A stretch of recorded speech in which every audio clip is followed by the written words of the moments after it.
Terror begins again.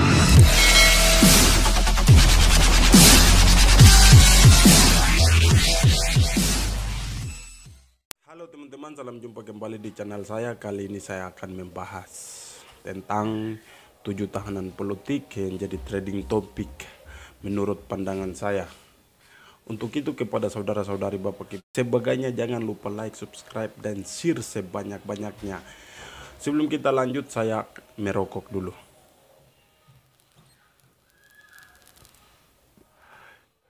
Pekan ini kita semua melihat di berbagai media sosial yang menjadi trending topik adalah protes kepada pihak berwajib untuk vonis yang dijatuhkan kepada 7 tahanan politik, masing-masing dengan variasi waktu yang berbeda. Menurut protes yang saya ikuti adalah itu tidak sesuai dengan perbuatan. Tapi di sini saya mau menjelaskan sedikit daripada rasis itu, yang disebut rasis itu apa.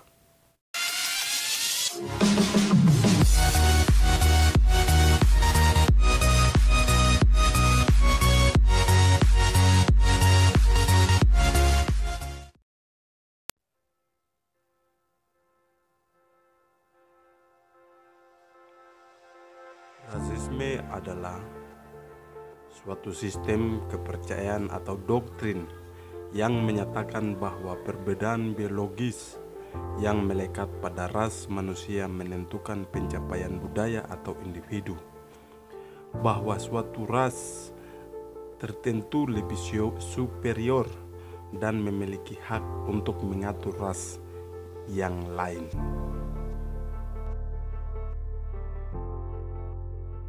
Dari berbagai kejadian yang terjadi menyangkut dengan rasisme, kelompok, individu, dan lain sebagainya, maka timbullah Undang-Undang Nomor 40 Tahun 2008 tentang penghapusan diskriminasi ras dan etnis. Namun tidak di situ saja. Dalam pasal 16 mengatakan bahwa barang siapa dengan sengaja melakukan rasa benci berdasarkan diskriminasi ras dan etnis diancam hukuman paling lama 5 tahun dan denda sebesar 500 juta rupiah.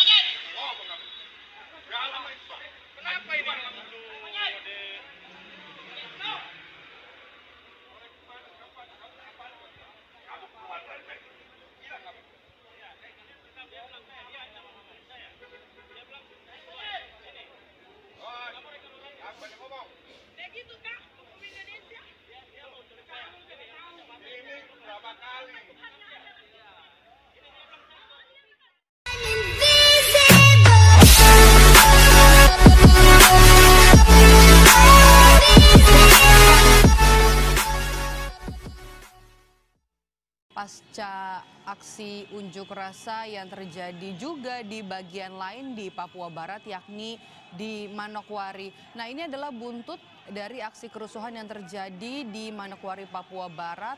Ada sejumlah masyarakat di Jayapura, Papua yang menggelar aksi long march. Anda bisa lihat ini tidak hanya menggunakan sepeda motor, tapi juga sebagian dari masyarakat melakukan jalan kaki menuju kantor Gubernur Papua.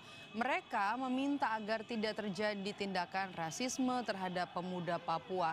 Nah, ribuan massa ini, saudara, mulai berkumpul sejak pagi tadi pukul 8 waktu Indonesia Timur di Expo AB Pura dan juga di halaman Universitas Cendrawasih Papua.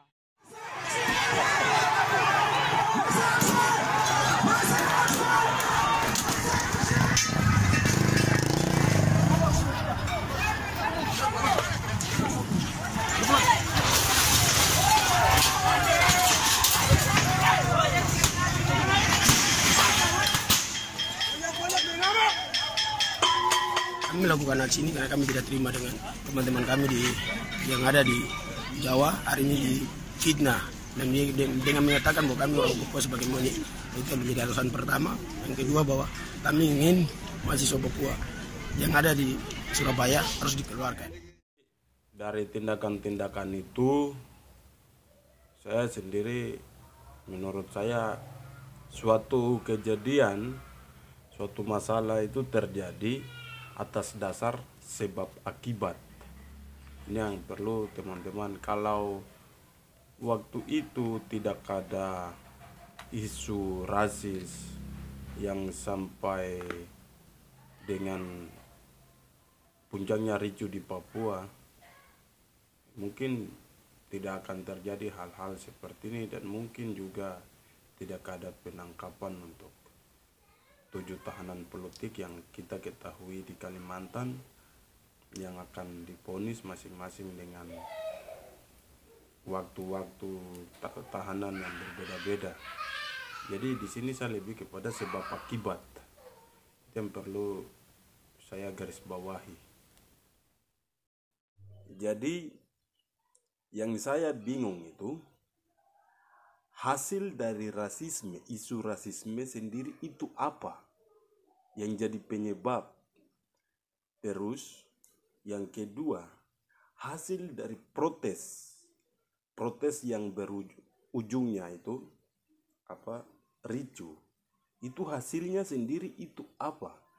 Karena yang saya ikuti sampai saat ini hasilnya itu sendiri belum kita dengar atau lihat. Yang terjadi hanyalah penangkapan atau ditetapkan pelaku, tersangka dan korban. Di sini kita yang terlihat itu seperti itu, ditetapkan 7 tersangka dari pihak korban rasis. Mereka adalah 7 orang yang berinisial, teman-teman pasti tahu karena ini pekan ini adalah trending topik. Terus yang kedua, yang jadi trending topik dan yang sekarang jadi isu protes adalah tidak seimbang antara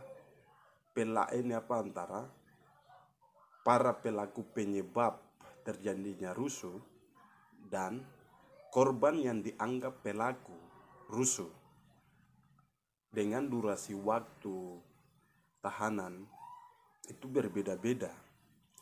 Di sini kita semua tahu bahwa dari 7 tersangka itu masing-masing 5 sampai 17 tahun, artinya itu ada durasi waktu. Di dalamnya ada Ferry Kombo, mantan ketua BEM Uncen dan juga mahasiswa Uncen, dan ketua BEM USTJ dan juga mahasiswa USTJ, dan beberapa teman Abang Buktar Tabuni dan lain. Kakak Buktar Tabuni sendiri sebagai wakil ketua ULMP.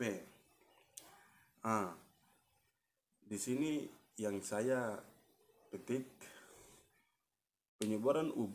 penyebaran ujaran kebencian Adriansa 26 tahun divonis 10 bulan penjara oleh Majelis Hakim Pengadilan Negeri Surabaya awal Februari lalu. Ia ditetapkan bersalah karena menyebarkan video hoaks tentang kericuhan di asrama mahasiswa Papua di Surabaya pada tanggal 16 Agustus 2019. Yang kedua adalah Tri Susanti yang divonis 5 sampai 7 bulan. Sedangkan ini yang ditetapkan sebagai tersangka dan ini sebab terjadinya kericuan. Dan yang saya anggap korban yaitu 7 tersangka yang jadi korban, ditetapkan 7 tersangka karena ujungnya ricu dengan durasi waktu makan tahun. Ini kan menurut logika tidak seimbang Begitu, artinya kita korban tapi diberi beban lebih berat daripada pelaku yang awalnya, yang penyebabnya ini ringan. Sedangkan di dalam undang-undang nomor 40 tahun 2008 tentang penghapusan rasisme yang tadi saya sebut, di pasal 16 mengatakan bahwa barang siapa dengan sengaja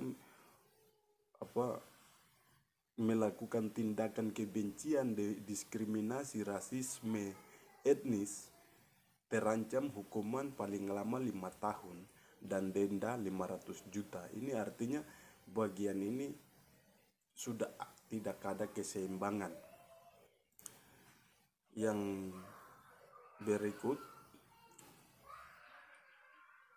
setelah melihat persoalan ini, solusi apa yang pemerintah ambil untuk meredam situasi dan kondisi di Papua yang berhubung masa pandemi dan berhubung akhir otsus dan lain sebagainya.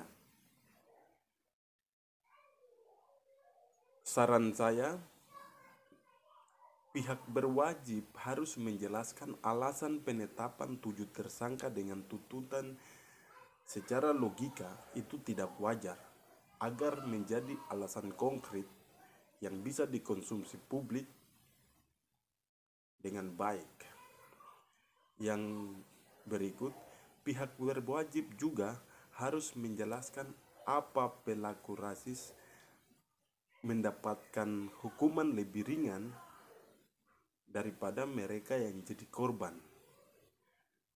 Itu harus dijelaskan supaya dikonsumsi oleh publik dan masing-masing punya pendapat seperti apa.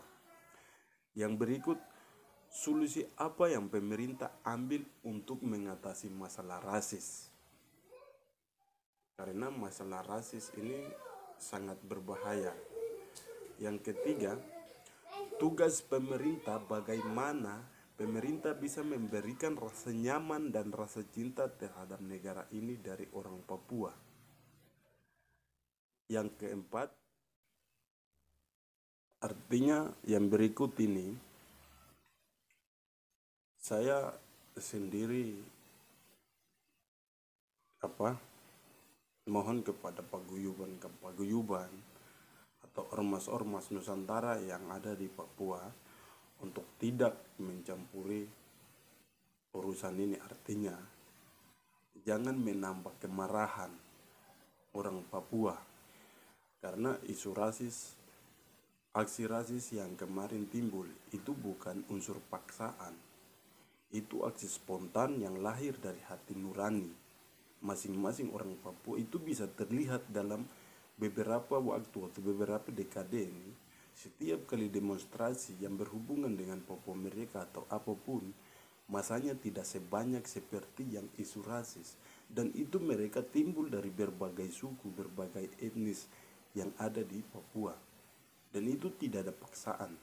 Dan itu murni timbul dari hati, karena mereka merasa bahwa mereka adalah orang-orang yang tidak berguna di negara ini. Akhirnya bisa ada kata-kata yang menggambarkan kita orang Papua setara dengan hewan. Ini yang jadi catatan untuk biarkan pihak berwajib yang menyelesaikan persoalan ini dengan caranya.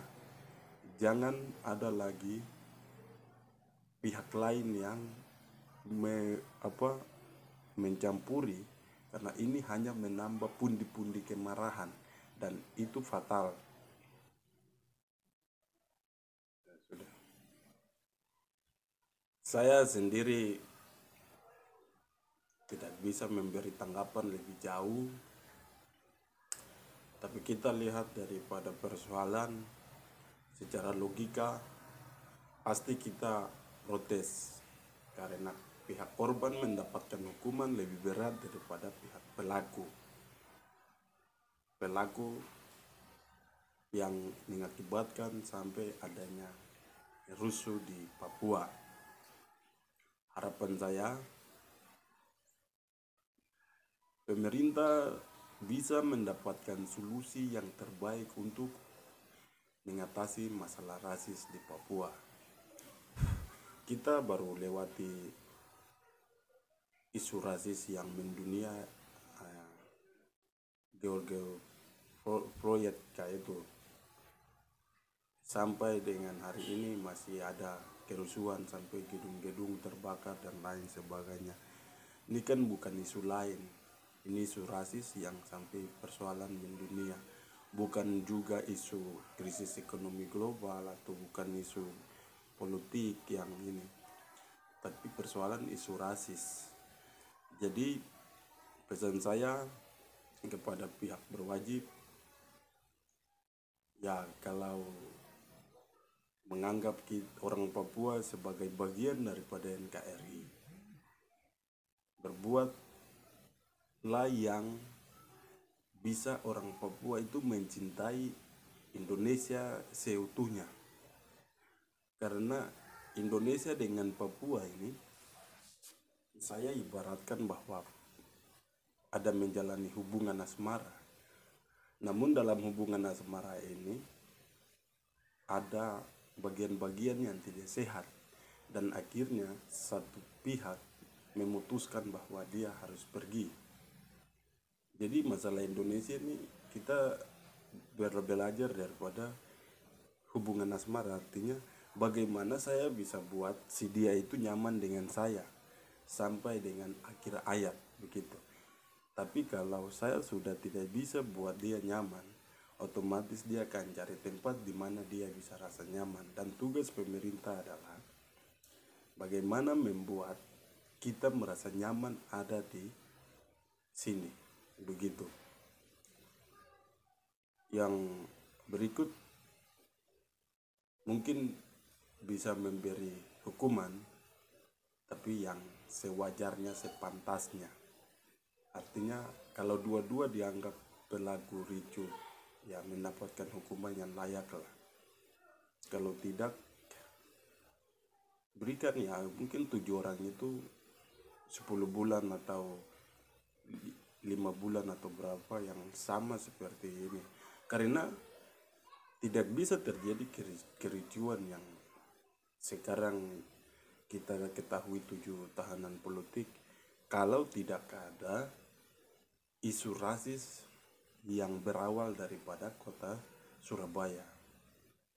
Kalau isu itu tidak ada, saya yakin tidak ada 7 tahanan politik yang melibatkan mantan ketua BEM dan mantan ketua BEM Uncen dan ketua BEM USTG. Itu yang perlu saya sampaikan, dan itu menurut hemat saya bagaimana pemerintah bisa membuat rasa nyaman untuk orang Papua agar rasa cinta itu bertumbuh dan lebih besar. Kalau tidak, persoalan Papua ini sampai kapanpun tidak akan selesai.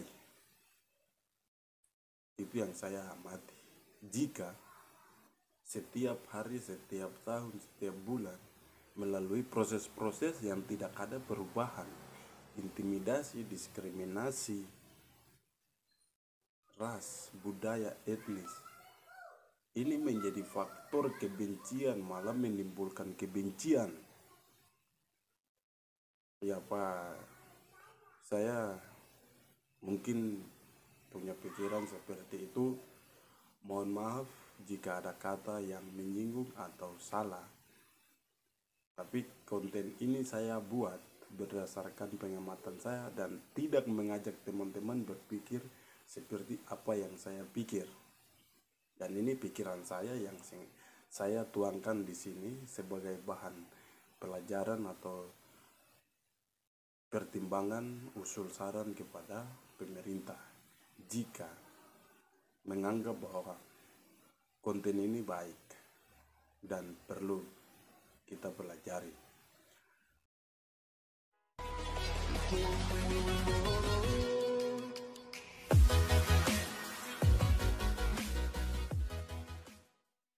Mengisyaratkan bahwa memang terjadi penindasan yang nyata hari ini, kawan-kawan.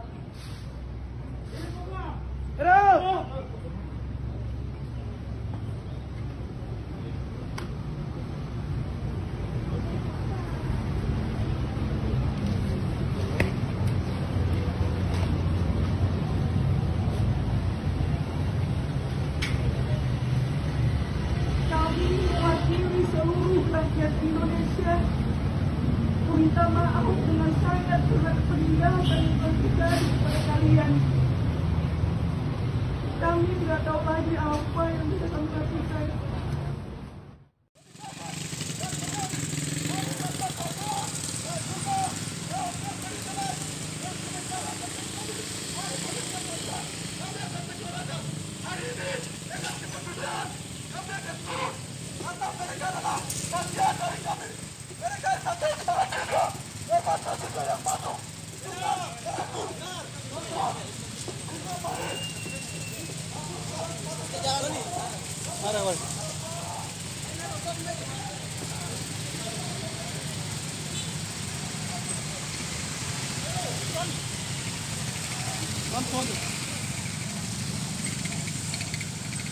Woi,